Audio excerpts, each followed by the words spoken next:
প্রতিষ্ঠানটির নাম হচ্ছে সালন একাডেমি এবং এই সালন শব্দটি হচ্ছে আমাদের রাখাইন ভাষার একটি শব্দ এবং এর মিনিং হচ্ছে অর্থপূর্ণ শব্দ। কক্সবাজারের বার্মিজ মার্কেট এলাকার এই ক্লাসরুমে কিছুটা ভিন্নধর্মী শিক্ষা কার্যক্রম চলছে।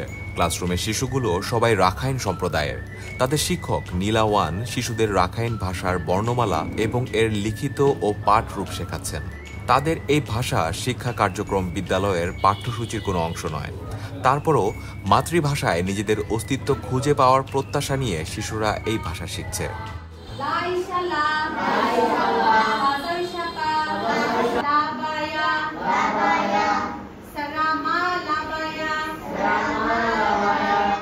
চট্টগ্রাম বিশ্ববিদ্যালয় থেকে অনার্স এবং পরবর্তীতে এশিয়ান ইউনিভার্সিটি অফ উইমেন থেকে মাস্টার্স ইন এডুকেশন সম্পন্ন করার পর গত বছরের মে মাসে নীলা কক্সবাজারে সালন একাডেমির কার্যক্রম শুরু করেন।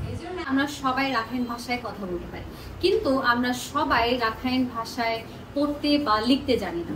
তো আমি চিন্তা করছি যদি আমরা পড়তে বা লিখতে জানতাম তাহলে আমাদের জ্ঞানটা আরো বেশি বাড়তো। কারণ আমাদের অনেক ইতিহাসের বই আছে, ওই ইতিহাসে আমাদের অনেক ধরনের কালচার সম্পর্কে লেখা আছে। যদি আমরা পড়তে পারি তাহলে সেই কালচার সম্পর্কে আমরা আরো বেশি জানতে পারবো।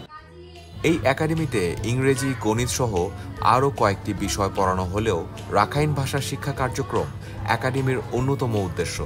মূলত রাখাইন শিশুদের জন্যই এই ব্যবস্থা। শুক্র ও শনিবার শুধুমাত্র এই কার্যক্রম চলে। যদি তারা লিখতে বা পড়তে জানে তাহলে আমাদের সংস্কৃতিটাকে তারা রক্ষা করতে পারবে।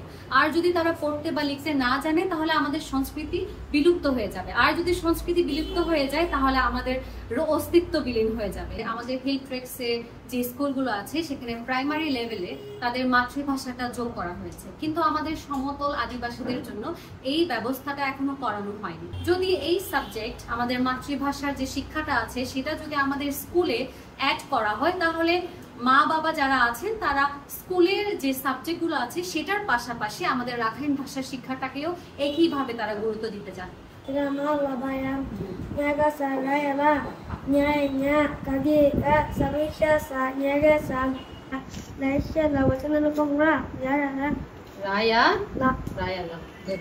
তবে বিপরীত চিত্র রয়েছে।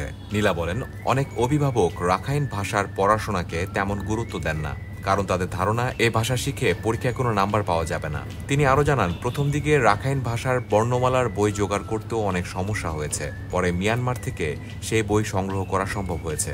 তিনি জানান, এখন এক প্রকার বিনামূল্যে এই রাখাইন ভাষার শিক্ষা কার্যক্রম চালিয়ে যাচ্ছেন, তবে আর্থিকভাবে বেশ বাধার মুখেও পড়তে হচ্ছে।